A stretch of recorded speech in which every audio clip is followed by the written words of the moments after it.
Okay guys, I'm here to give you my review of this week's Power Rangers Dino Charge. This is episode 6 and it's called The Tooth Hurts. And while this is technically a filler episode, it actually wasn't that bad. So it opens up with Riley is doing a lot of training, which Chase wonders why he's always training or practicing and all this, and Riley thinks Chase doesn't practice because he never sees him practice. So, meanwhile, up on Sledge's ship, I don't know what the name of it is, so up on Sledge's ship, we see Poisandra is complaining about, because of the Power Rangers, her and Sledge can't get married, so she summons the monster Cavity and has him bake a cake, which she has Fury test. Turns out he gives Fury a toothache, because that's what this monster can do. He can create a cake that makes people have a toothache. So they deliver this cake to the Rangers in the Dino Museum restaurant, and everyone that eats it gets a toothache. And all the Rangers are going to taste it as a free sample, but Riley notices that what's going on, and he tells them to stop. So they go out to try to find this monster, and they have a fight with the monster, but Riley and Chase's bickering allows the monster to get away. So Riley and Kendall decide to examine the cake pieces to try to find an antidote for the problem with this Cavity monster. But Chase is just throwing them away because, well, it's his job. This makes Riley mad too.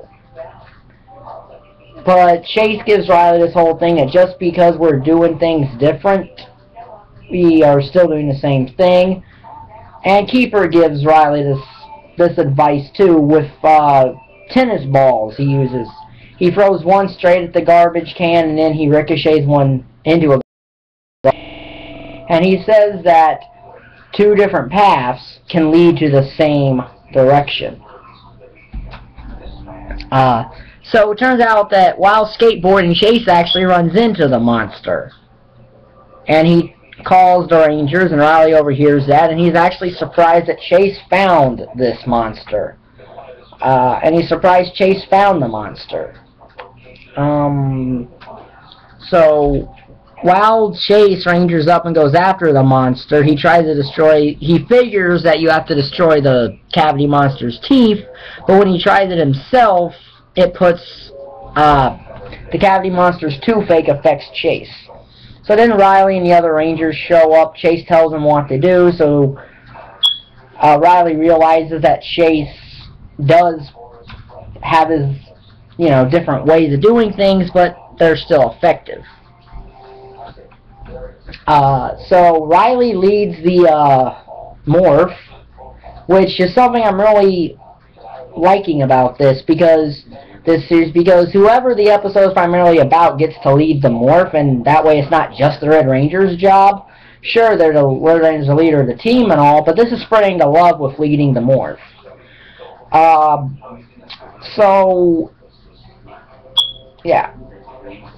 So Chase and Riley, they figure out that if they combine their two weapons, they can actually destroy Cavity's teeth, which Chase gives Riley this battery, one of the Dino Charger batteries, and Riley puts it in his Dino Saber, and it allows Riley to destroy the Cavity monster's teeth.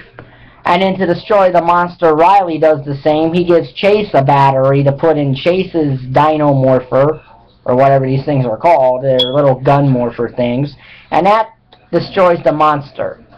But then Poisandra orders Sledge to make the monster grow, which he does. He fires the magnet beam, and, it grows the monster. So the Rangers then summon the Dino Charge Megazord, the formation that is Shelby, Tyler, and Coda.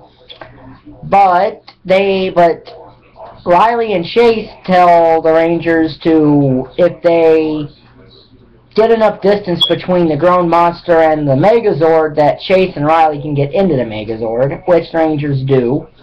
So then Chase and Riley get into the Megazord, and they put this battery in the Megazord that allows it to have another finishing formation with this sword thing that goes into a circle, kind of like the Time Force Megazord, and it forms the moon. And that destroys the monster for another monster extinct thing. And the episode, then you see that Sledge is upset. And Poisandra is upset because she really wanted the monster to destroy the Rangers so that her and Sledge could get married. Fury basically gives a sarcastic remark about how Poisandra can't destroy the Rangers, and then Sledge says a very logical thing, and he says that Fury has destroyed the same number of Rangers as Poisandra. 0, which is true. So the episode ends with Riley getting ready to do some running. Chase comes in to run with him, and then Riley gives him an apology about everything, but Chase doesn't hear it because he's got his headphones in. And instead of repeating himself, Riley just lets it go, and so all the Rangers do some weird things on a track and field, and that's how this episode ends. Certainly not as good as all the development episodes that go in about how the Rangers got their Energems, but not bad. And there was even some backstory about Riley, and that he shouldn't have judged the way Chase does things, because Riley got judged that same way when he was growing up on his parents' ranch. So that kind of goes into some of Riley's character, so it's kind of a development too for that, even though this technically is a filler episode. So we still have to explain how Kendo and Keeper met, but I'm pretty sure we'll get that. I forgot to mention that the Rangers are looking for the pterodactyl or something, because it's the dinosaur that has they're looking for a pterodactyl fossil, because the pterodactyl is the dinosaur that was in charge of the gold Energem. So I guess our next Ranger that's going to be introduced will be a Gold Ranger, I'm guessing. But I could be wrong. We still have at least 2 or 4 more episodes before they go on their summer hiatus. I'm going to guess at least 2, but probably up to 4 through the entire month of April.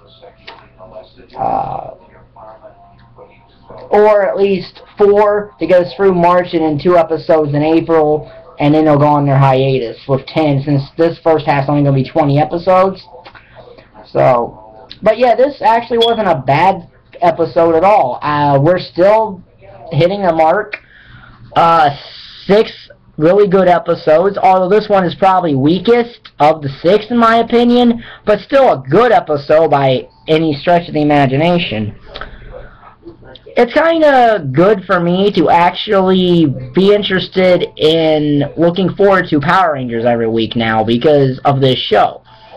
This show should be commended for that, because my Power Ranger retrospective got me back into watching Power Rangers, and now I look forward every Saturday at noon to watching this to see what's going to happen. And I'm interested to see where a lot of this stuff's going to go.